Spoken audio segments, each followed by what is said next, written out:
Well, thank you everybody for joining. This is really exciting to have the crew here, and we're really appreciative of you guys making the time. I'll kick us off by maybe just talking about like why Ben and I thought this would be fun to do, sort of to start off with, and what we're hoping to accomplish today. And then I'll turn it over to Ben to kind of go through his thinking. But as a quick background, my name is Sumi.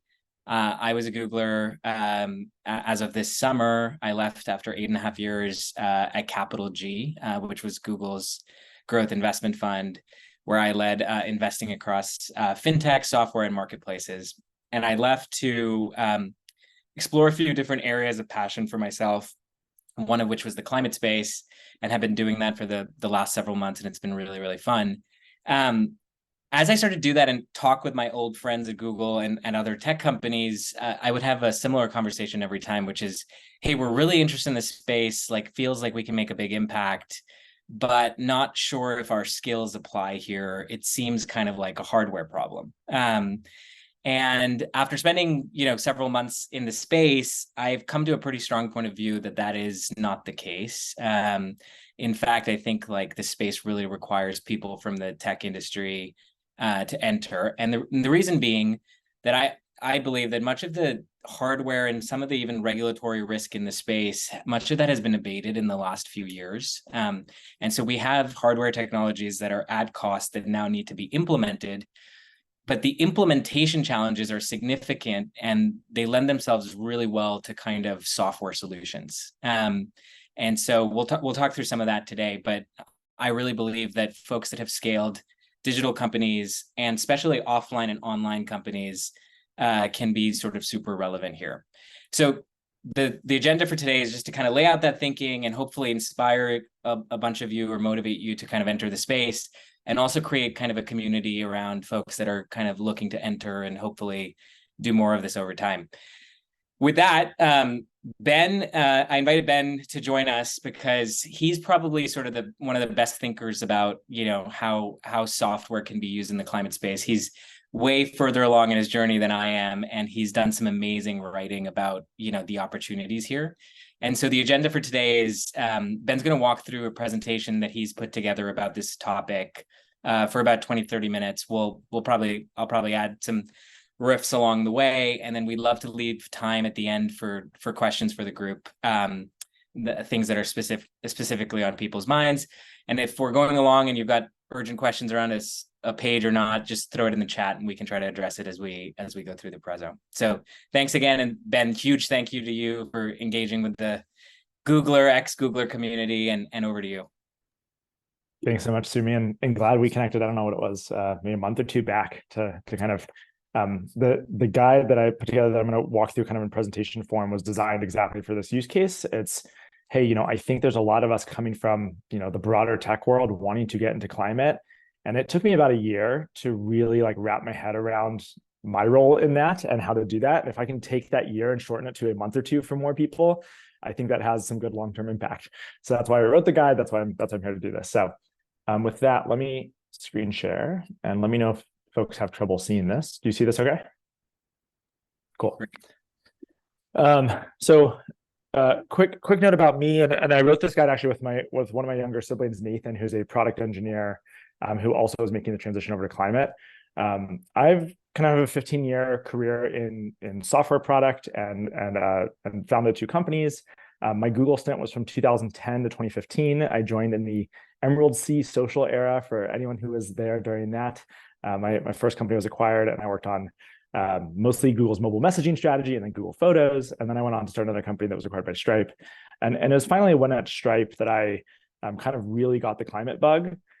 And around 2019, 2020, I knew that post-Stripe, like I need to spend the next decade working on climate. I didn't know what that would look like or how. And I was struggling a lot with this question of, do I need to go back to school for a PhD in material science? Do I need to go, work on hardware problems? Like, what is that? Should I go into politics? Like, what tools do I have to deploy here? And as Sumi pointed out, like I actually came to the conclusion that, software product skills and fintech product skills and a lot of the things that, working at places like Google and Stripe, teach you have a big role to play here. So to echo Sumi's point, I'd actually talked to a lot of friends, a lot of folks from my Google days, a lot of folks who were at Stripe, even though Stripe was doing its own investment in Stripe Climate, they would say, like, I just don't think this has much of a role here. I think this is a political problem or a hardware problem or a legal problem, or we need a carbon tax. And like fundamentally, the conclusion I've come to is I disagree. I think that if you can build great products, you have a massive role to play here. It doesn't mean that software is the solution. And in the same way, actually, like nothing in climate is the solution. We need like fractal solutions for a fractal set of problems. Like if you fundamentally look at the way society operates today, we operate as a fossil fuel energy-based society. Everything from how we grow tomatoes to how we build houses to how we heat and cool our houses really does, transportation, like it runs on fossil fuel. And there's not a single solution here. There are hundreds and hundreds that we need. And to kind of isolate this to, hey, this is a particular hardware problem, I think dismisses a lot of the role that other things play. So I think of software kind of like I start to think about laws. It's like, a law and a policy put into place has all this downstream ripple effects, and software now is at the distribution point of that. It's not in isolation of the hardware or the other things we need to do. Particularly ironic to this is coming off a decade or kind of 15 years of acceptance in the tech industry that software is eating the world. So some of those same people that were like working at Uber or Airbnb or Opendoor, or Amazon, which is like this physical retail company, would say like, I don't think like software has a role here, and they would consider themselves like a software engineer at Uber. And I don't know, I think like if you look at a lot of companies, and I don't have Google on here, but a lot of Google's products, data centers, like touch the physical world in some way, or abstract the physical world, or abstract, things like banking and financial services in much the same way. That's the role that software has to play here, right? Software has this role to play in helping deploy things faster, abstract, physical complexity, help us scale things out faster, help us deploy financing faster, et cetera, which I'll get into.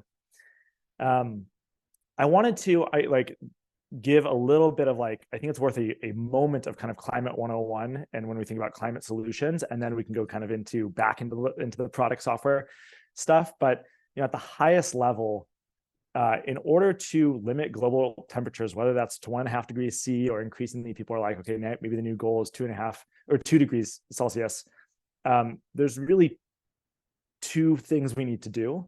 The main one is reducing emissions, right? The main thing we need to do is reduce both carbon emissions and other high pollutant greenhouse gases. So like methane is actually a very interesting topic that doesn't get enough attention, and other greenhouse gases. The second is remove carbon and kind of wind back the clock on what we've already done, and have some long-term solution to deal with the fact that even at the end state of kind of decarbonizing all of our operations and all of the things we do as humans, we're probably still going to have some emissions. And so we need some way to counterbalance that. But I do want to stare at this for a second. Like the majority of what we need to do, and the majority of what we need to do certainly in this decade, is stop emitting. Like I view it as like, we need to stop smoking and we need cancer treatments. Like the first thing we should do though is stop smoking, urgently. And we should kick off the funding for the cancer treatments because we're going to need them, and we do need them already. There's a couple of these really good kind of maps of emissions, and trying to understand I kind of consider kind of the globe state of staring at the map in the globe of where these pockets are. But I think my favorite one, especially for a recovering OKR setter, is Speed and Scale by John Doerr. He kind of took basically the OKR framework and said, okay, what are the climate OKRs, and broke that down to these key objectives and emissions, and then things that are going to help accelerate our ability to reduce emissions. The really interesting work here is actually in the details. It might be worth showing this real quick, because I think it's really fun to play with. If you want, it's actually one of the better OKR viewers I've seen. One second here. Okay, can you see my browser here? Okay, this is just speedandscale.com. So, and it goes through each of these objectives. So let's go to, electrify transportation. And it says at a high level, by 2050, we need to reduce our 8 gigatons of emissions to 2 gigatons. And then it goes through and talks about, okay, like what are the big buckets of things we need to accomplish there? What do we need to do on price, on like new cars, on buses and trucks, on miles driven? And it actually gives like an updated score on where we are in, in that, and goes into some level of detail around, okay, like where are we in reducing the price of the average EV in America, right?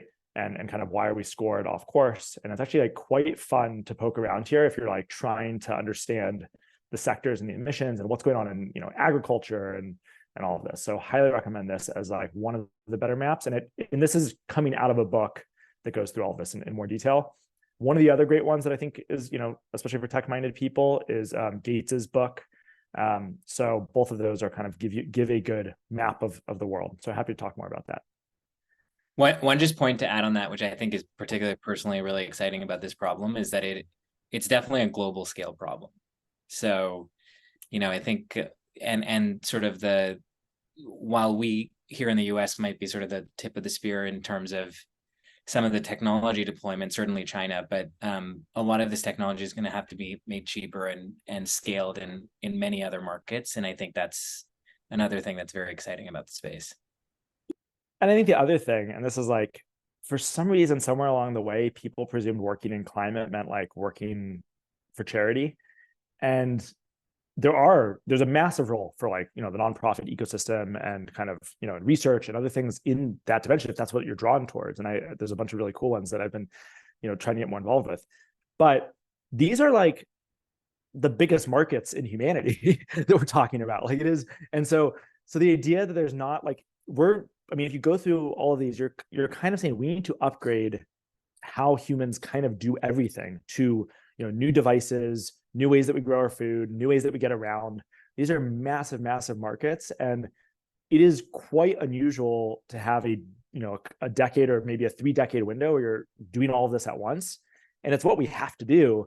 And so like the economic opportunity here is, I think, it's certainly unparalleled in my lifetime to see something like this, come about. So like, what is climate tech, which is, I think, what we're kind of here to talk about, and how's, and then certainly what is software in this. I don't think climate tech is like other classifications. It's not an industry, a category, a platform like mobile or LLMs, or even a new technology. I think of it as there's this physical reality happening that's motivating, this global transition across all of these categories. And climate tech is the application of technology to accelerate the transition that we need. And software in particular is a cornerstone kind of sub-technology in that enables us to have the most impact at scale as quickly as possible, right? It's one of those things, so is, solar, so is, nuclear. These are all parts of, new technology that we need to develop. Some of what we need to do has, you wouldn't consider technology. It's just like stuff we need to go do. So in this next section, I kind of try and meet product, at least in my mind, like software product people where we are. Like, what are we actually talking about? Like, what are the products? What do these products do? How do these products make an impact? What are people buying? And try and develop like a framework for that. So I'll spend quite a bit of time walking us through one way to slice this, which is kind of what is the product. But I do want to be clear, like these aren't clean boundaries, and these aren't, there are other ways to think about this. So when I think about software as a product, I think, if we think about our kind of non-climate world, there is literally times when people are buying software, right? People will pay for Adobe Photoshop or, Figma, a license to Figma to do their design work. And there are a lot of interesting equivalents in climate. People will pay Aurora Solar for a tool that is for solar, residential solar design. People will pay FlipTurn, which is a one company, to help them manage their EV fleet. And this is primarily a SaaS business or an enterprise software business where people are just paying for software. And there's a lot to do in various vertical niches that help companies either design new stuff faster or manage it faster. And there's a lot of software to build there. And what's nice about these, these are like truly just software companies and businesses in these categories. A second bucket that's a little bit more, and the spectrum kind of goes to like how close to atoms you get. But again, not always like super crisp boundaries. The second bucket is accounting. And so this is the world of like measurement and how do we understand, especially for companies, where are their scope 1, scope 2, scope 3 emissions, which is, their own energy use, their own transportation use, their all the products they're buying, what are the emissions of those? And increasingly, regulations and kind of customer expectations are ratcheting up the need for really good reporting and analytics. And so there's a kind of splintering of, that market. I think there's something like 180 different carbon accounting software solutions. But when you think about it, like carbon accounting for commercial construction and materials is potentially quite different than carbon accounting for, Google's operations. Even within Google, it's like you have, the real estate team is going to have very different view on things than the data center team, very different view than like, the folks trying to figure out the scope 3 emissions of the micro kitchens. I don't know if micro kitchens are still there, but I think they are. The third category is what I call data and actions. This kind of comes particularly from my lens at Stripe and looking at kind of like the API data products that we need. And, there's a ton here. So today, if you are, a homeowner and you want to give someone access to your utility data, it's actually quite hard to build a product that just like slurps up utility data and like does interesting things with it. Or climate models and weather models. So, there's a set of interesting companies. We'll talk more about utility data as a use case a little bit later, but another example of this is, First Street data, which provides climate risk. So now when you open up the Redfin app and you look at a house, it says, this is the flood risk of this house. And that's provided as an API. Actually, it happens to be like a tech nonprofit that's building that.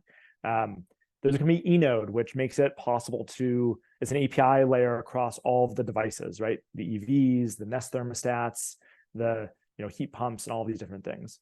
And so there's a number of kind of API infrastructure companies. I think of them as kind of parallel to like the Plaids and Stripes of the fintech world. But particularly for folks that like building really good developer experiences, there's a lot to do there. The fourth bucket is financing. I mean, so much of what we're talking about requires these upgrades that we need to pay for, not fully now, but in the future, also known as lending and financing and credit and all of these things. I guess, I don't know if we'd probably, maybe assume I should add to this financing and insurance, because that's another kind of related thing, which we've been talking a lot about. And, this goes to, homeowners getting solar on their roof, to businesses trying to finance a massive project, to, communities, doing a community solar project. And there's different layers of all of this that need to happen. There's brand new kind of lending facilities that are being set up and fintech companies there, or there's folks that are just partnering with banks because banks are getting an influx of money from things like the Inflation Reduction Act to deploy. And they're stuck like, wait, we've never built that before. And so then fintech providers can come in and say, hey, we'll help you build the best underwriting thing for this use case and be like your, underwriting fintech layer. And so again, a lot of what we've seen in particular in fintech over the last 10 to 15 years starts to have some interesting climate equivalents. I guess I'll call it insurance. And an interesting example is, California, basically large parts of California became uninsurable because the way that underwriting worked was these very static actuary models of risk, right? You're like, well, yeah, California is a very risky place to insure if you aren't thoughtful about it. And if instead you take into account, all of our climate models and weather models, you can actually do a much better job underwriting. And so there's folks building, new insurance companies there as an example. We need a lot of new marketplaces. There's, consumers finding contractors. There's farms finding new, seed materials. There's, a lot of labor marketplaces. A lot of, there's new tax credits, and so there's tax credit marketplaces being spun up. And so that's a whole kind of subcategory. And then there's this bucket I call deployment, which is a lot of times consumers are just overwhelmed and businesses are overwhelmed with the whole process of making an upgrade, right? Even just getting an EV charger, which is kind of one of the most common kind of quick transactional things right now, feels very overwhelming to people. They're like, well, the car dealership doesn't actually tell me like how to get this charger installed, but I need this charger now because I'm not going to a gas station anymore. So what do I do here? And so new companies are being sprung up. The screenshots from a company called Copperfield. They make it really easy for a consumer to come online. I mean, they have great, SEO and SEM. You search EV charger install and they show up. And they're like, great, we'll make this easy for you. A couple clicks and we'll manage the contractor and we'll help you figure out what to get and we'll like make it happen, right? And you start to see how these things could connect. Like they kind of have embedded a contractor marketplace. They might, downstream help with financing and expand other categories. And then the last bucket, again, it's a broad one, is devices. And I consider everything from, new EVs and e-bikes and transportation devices all the way to kind of an IoT device. This is a company called Therma that helps with like tracking and optimizing a cold chain. But there's a lot of like most of the innovation, not most of the innovation, a lot of the innovation in a lot of these companies is actually software, right? When you think about what defines an EV experience now beyond the charging and the acceleration, it's actually the fact that these are now these like really software driven products. Like most people talk about, whether it's a Tesla or most new cars, they're like, I'm now driving an iPhone on wheels. Well, what does that mean? It means a lot of software went into that whole experience, even the drive experience, in addition to kind of just like the whole new device. Let me add a couple of thoughts here too, Ben. Yes, there's a lot here. Because I've been trying to understand this as well, and maybe a couple of fascinating statistics. So I think you can take all of this and apply this to any one vertical in climate. So let's take solar as an example, residential solar. Today, if you think about the installation cost of solar, 60% of it's the actual hardware, where the cost has come down 90% over the last 10 years.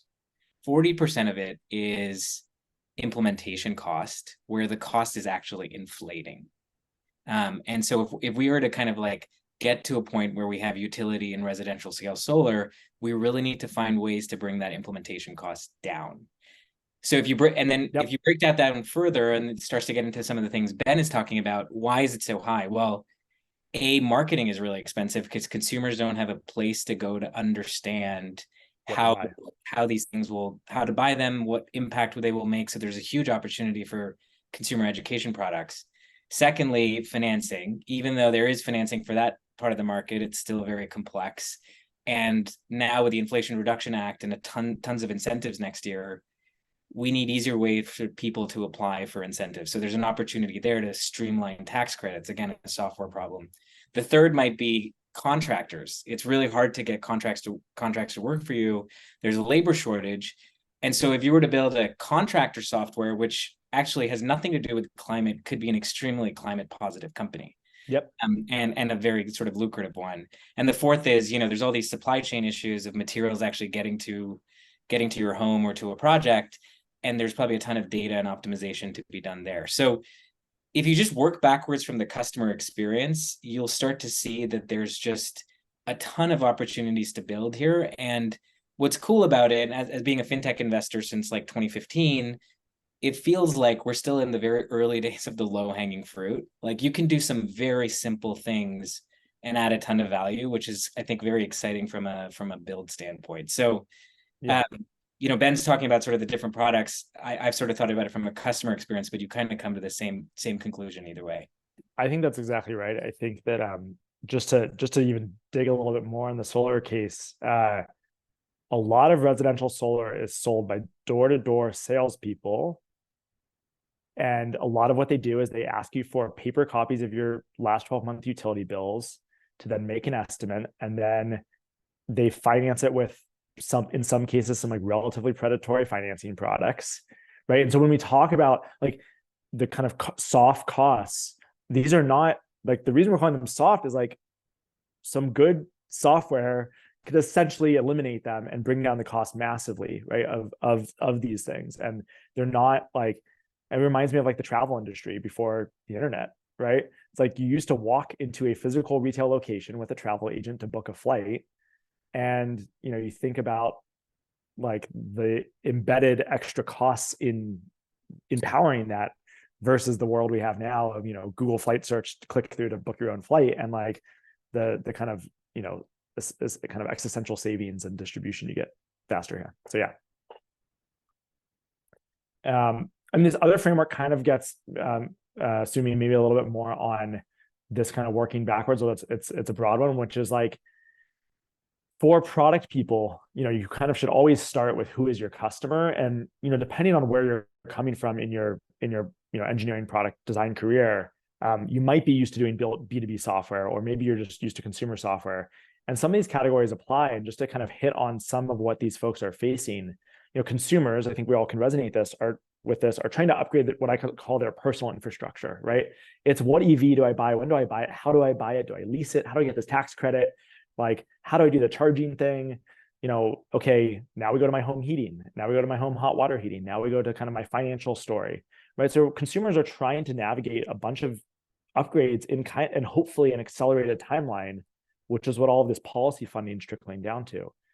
Businesses face basically the same set of challenges, but instead of just incentives and carrots, they have sticks coming in, right? So cities and states and the federal government, the larger the business, the more it's not just, hey, here's some extra money. It's often, hey, you now need to report on this annually if you're a big building. You now need to, file, your scope 1 through 3 emissions in some regular cadence and as part of your SEC filings. And so there's a ton of software, again, to like help them with compliance and reporting and opportunities there, potentially. Financiers we talked about, right? Banks and other capital lenders are trying to figure out, like, you often hear in this weird moment, people are like, we have money, we just don't know how to deploy it faster, right? One of the advisors that's involved in a fund I started is Seattle's climate lead, and she's like, a lot of what we struggle with is we get the capital and the policy, and we just don't know how to get it out into people's hands, right? An e-bike incentive, a various home upgrade incentive. Governments, and again, these aren't, in some cases, governments might be your customer, but in other cases, they might be a new partner. So much of what cities and states and counties are trying to do, like, is figure out how to explain to customers and businesses and make it easier for folks to actually adopt these things. And then lastly, there's institutions and nonprofits that are really interesting to follow. One that I recommend people just generally plug into is called Rewiring America, particularly in the home electrification end. They've built a bunch of really great analysis on like what we need to do faster here. And some of them are the ones that are going to try and distribute, again, like be a partner in distributing grant funding and otherwise. Schools and other institutions also like have physical properties that need upgrades. So I was just talking to, I have a kindergartner, and I was just talking to the head of school, and she's like, now that we're out of COVID, yeah, like, I don't know, like what incentives, like we'd love to, upgrade our HVAC and figure this out. And, what do we do and how do we do it? And you're like, there's probably a company you could build that just decarbonizes America's schools and could be an amazing business and good for the schools and good for, progress, which is super interesting. Sumi, I don't know if there's anything else on these different segments. I know this is like a super broad topic, but. Yeah, that was great. Loved it. All right, I added a slide here since I last gave this presentation, which like I feel like we just have to hit it head on, which is like, I think particularly for someone potentially starting a company now, they're sitting there being like, okay, this is a ground shaking moment in AI and LLMs and all the stuff, but the world's on fire and I'm worried about the next decade. Like, what do I do, right? And I'm not going to make those decisions for you. I'm happy to coach you through it, but I think the answer is do both. The reality is, AI, I think, is going to be applied in numerous ways across different companies. There are companies where AI is literally the primary value of the product. We've seen this over the last 5 to 10 years in climate. There's a lot of robotics companies, a lot of image analysis or other kind of sensor analysis companies, and a lot of paperwork to deal with, all of which you could build many fundamental companies are kind of built on top of new models, right? It's again, kind of machine learning models for better insurance underwriting. It's analyzing forest satellite imagery to understand, what's going on from an emissions perspective. It's helping contractors deal with permitting and incentive filing to make a $500 incentive for a heat pump doesn't make sense if you have to do any work. But if you push a button and the LLM does the work for you, it does make sense, right? So there's new products and companies where AI is like the fundamental unlock in this category. Then I think there's ones where it's a kind of secondary value. And this is probably not the place to start, but it's, hey, a lot of functionality that folks are excited about in the newest and greatest car or the newest, greatest device or the Nest thermostat, might be kind of AI powered, or Aurora Solar, which we just talked about, has like a functionality to say, hey, like, let's lay out automatic suggestions, or, how do we make these things just kind of essentially a better secondary feature on top of the core thing?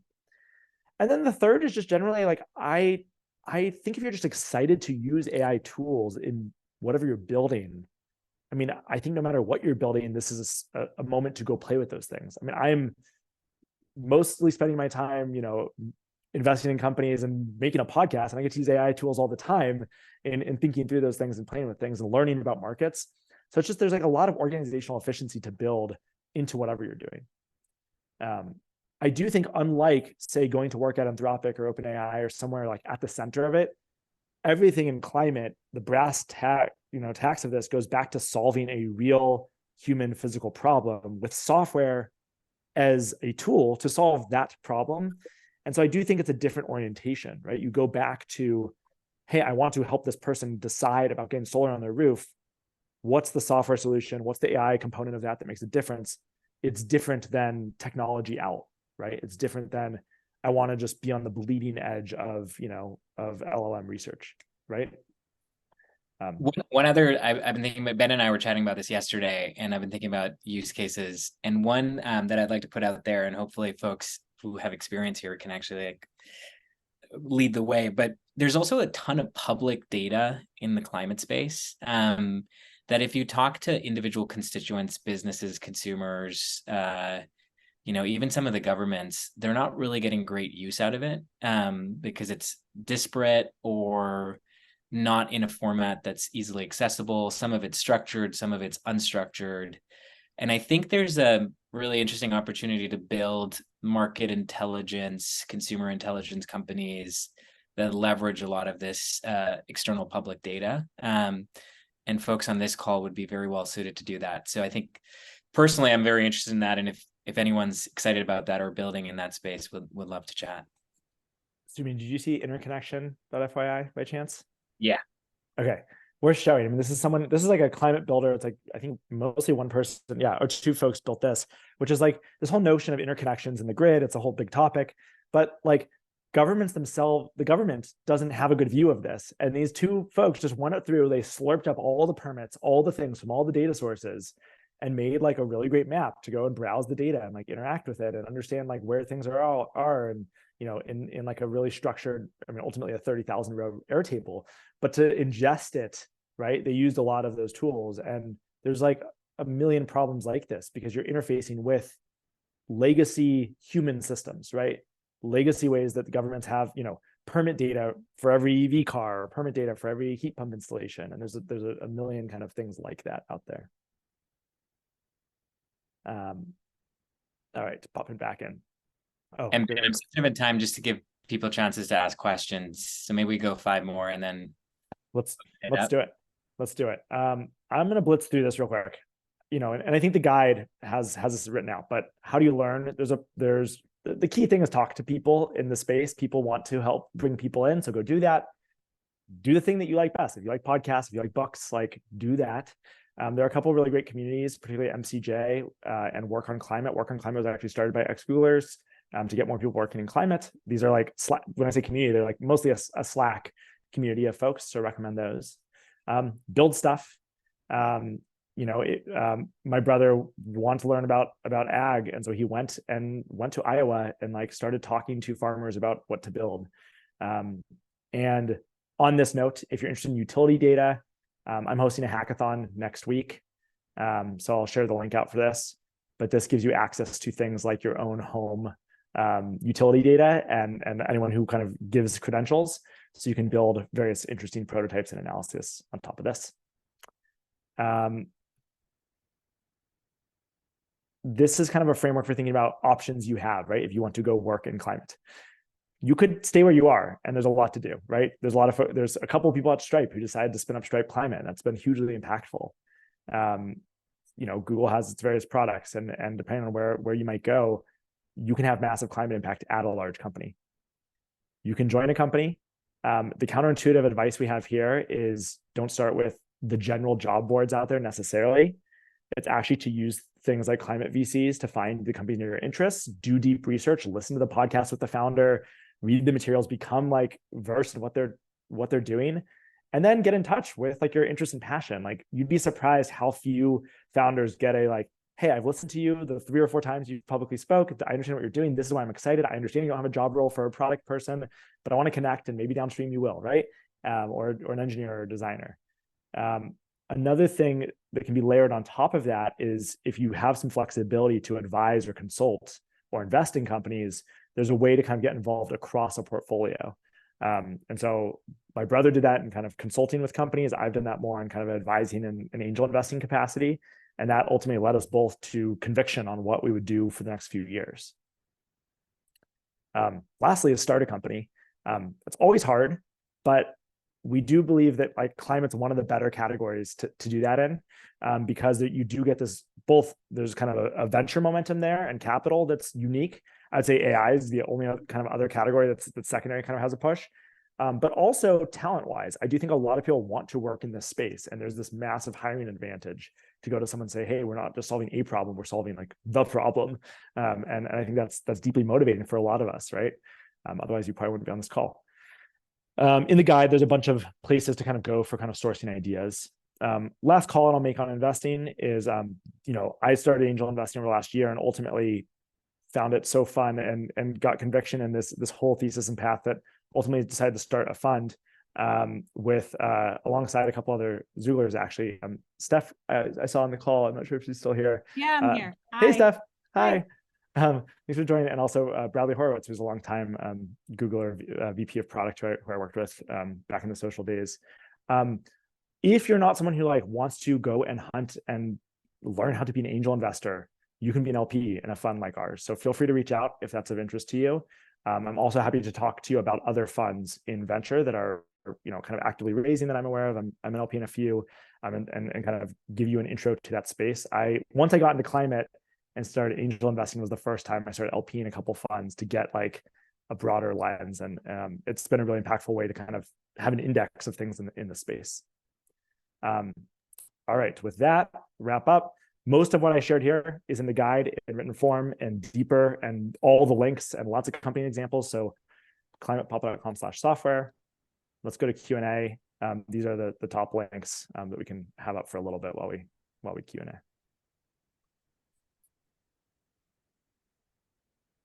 Feel free to raise hands and jump off mute. I think I saw someone. Sneha, you want to go first? Yeah. What's the most surprising thing y'all learned as you started getting into climate in general?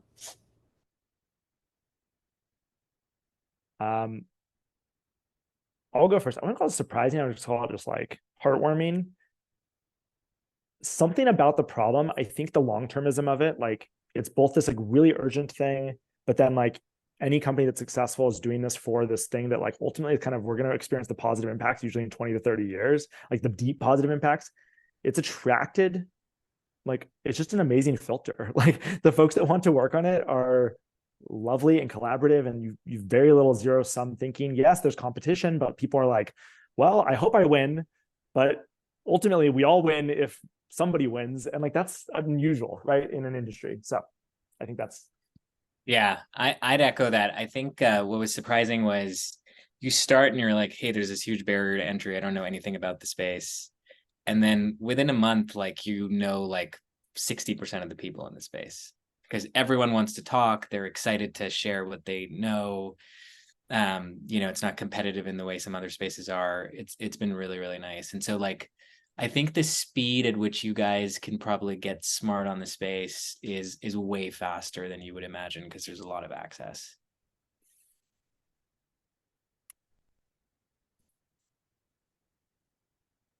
That's awesome. Thank you.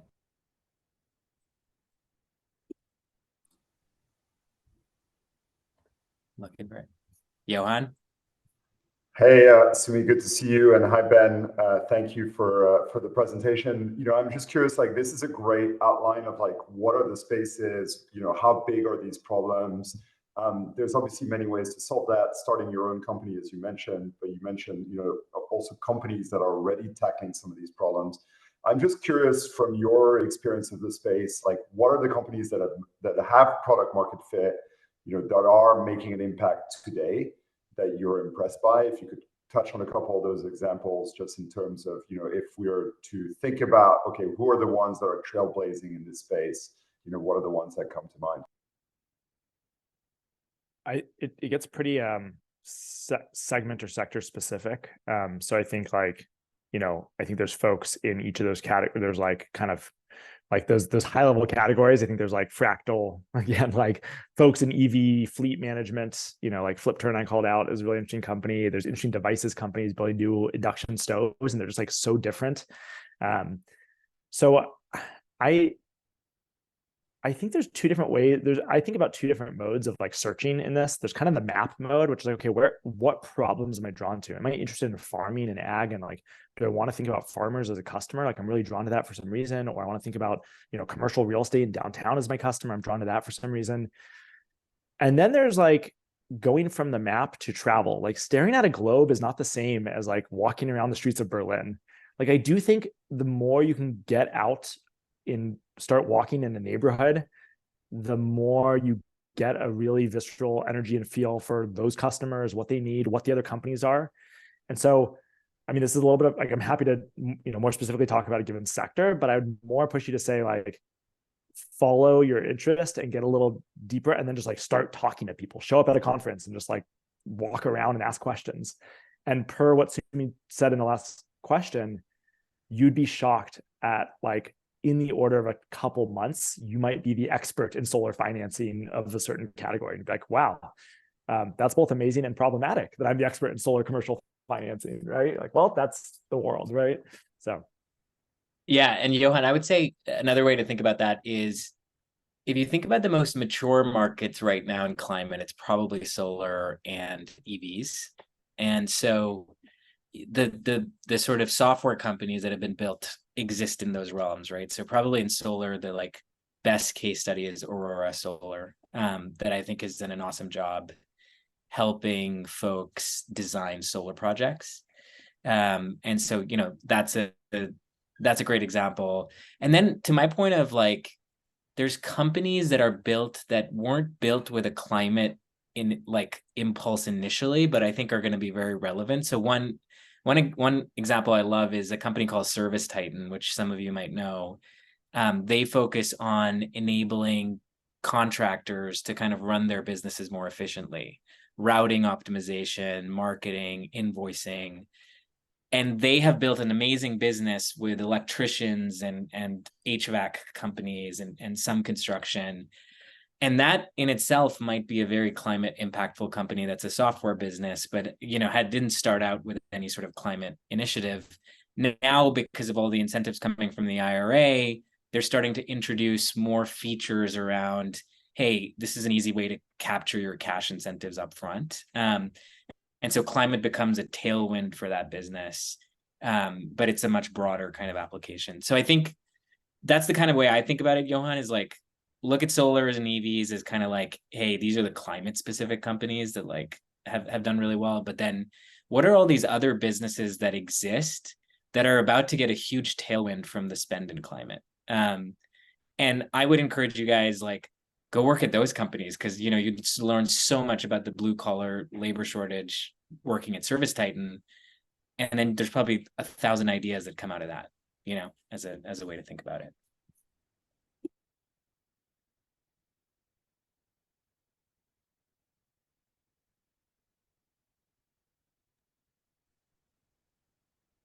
Any other questions?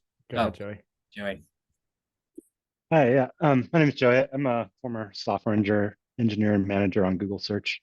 Been trying to look in the climate job space for the last few weeks, and something I've noticed is it's very largely dominated by more junior and entry-level roles on the software side. So I think your point a few slides back was well taken, that looking at job boards is probably not necessarily the best way to get in. But any thoughts on like, somebody who's not looking to kind of do low-level IT stuff, but hoping to get into the space when that seems to be kind of like the dominant need in the climate company labor market right now? You're saying that they're like from a GD perspective, if they're hiring a software engineer, they're not like, hey, we want a senior person, or we're not looking for a manager in particular, or not necessarily just manage it, but what I am seeing looking at open positions at a lot of climate companies now is it's mostly looking for like people with 2 to 3 years experience, or somebody who was in school they're happy with, which is not quite my background. Yeah, I would take, I mean, especially if it's an early company, right? An early stage company in terms of, and by early stage, I mean, I think anyone who's like, Series B and before, certainly Series A and before, and they have a JD, I view JDs as directional. Never like companies, especially if it's not a function where they have like senior leadership yet, they might not quite know what they need exactly. And or the JD is just out of date. Like, I don't know, I've been a founder before. Like it's one of 1,000 things on the to-do list to upload the JD for the senior version of the role or whatever it is. And so it's back to like, if you found a company and a founder and an early team and an area that you're like, ooh, like that hits for me, and there's a software component, like a senior eng walking through the door and saying, hey, I'm interested, like they would want to talk, right? If you understand. And now there's a counterpoint, which is like gets into kind of startup comp versus, late stage comp, and like, are you willing to do trade-off of equity and cash and all of that? But presuming you are, as long as it's correctly calibrated, like there is a lot of need for very senior engineers, even at places that might not have the JD out. Thank you.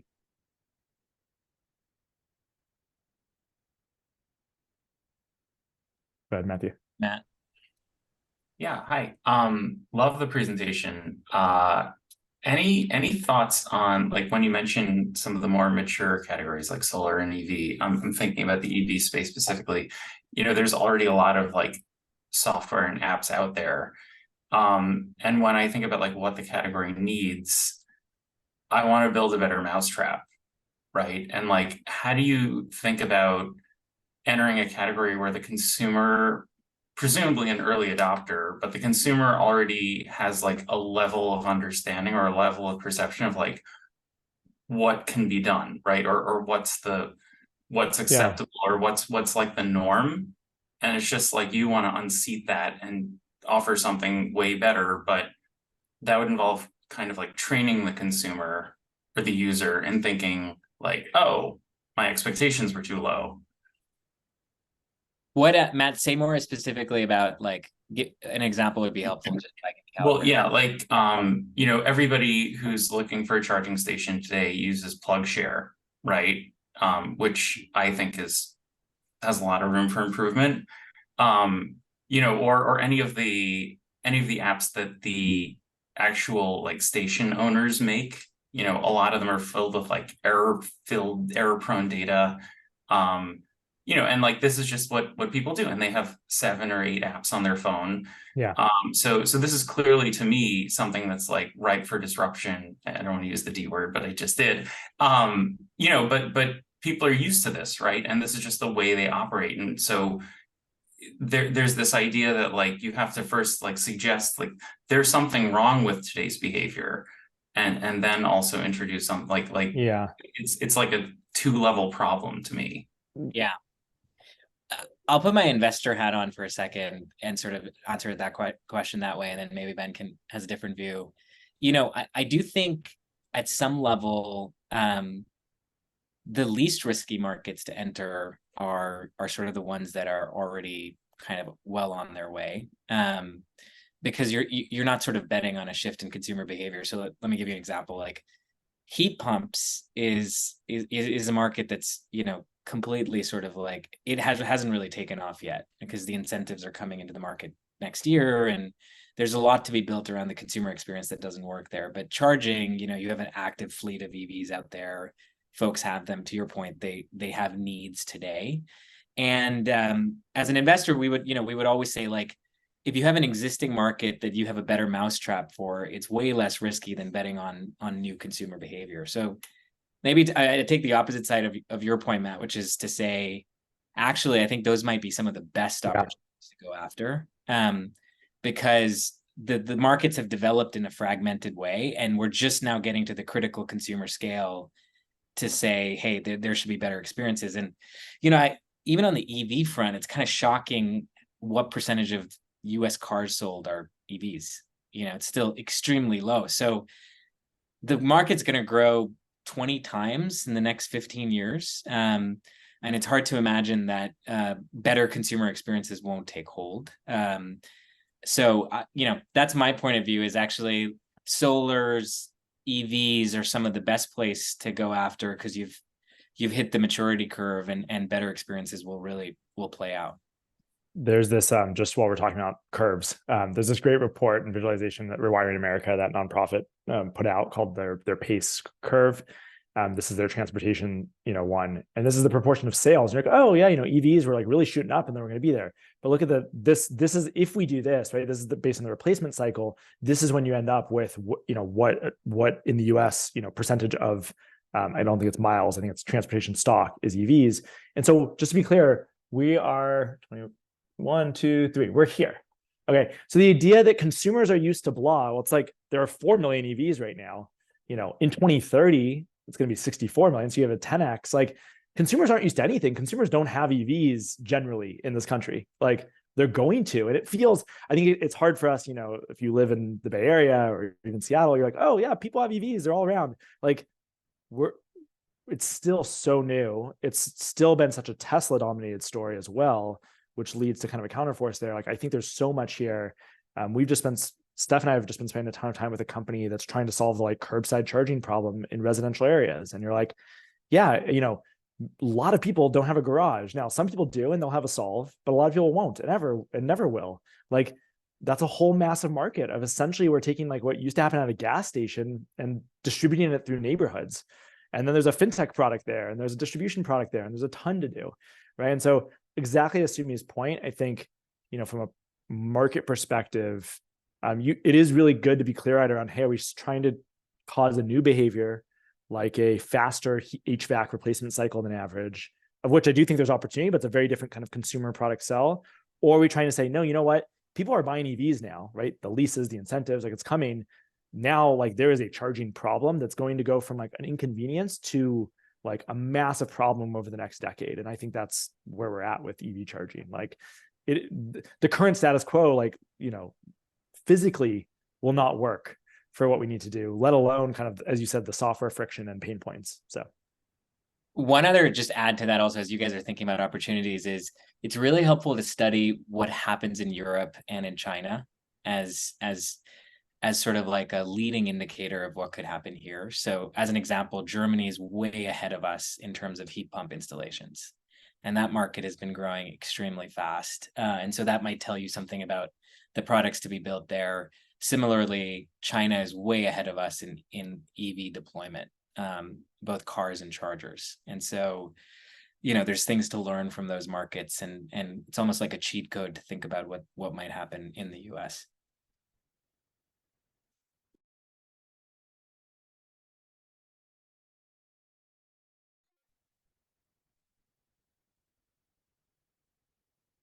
Don't see any more hands.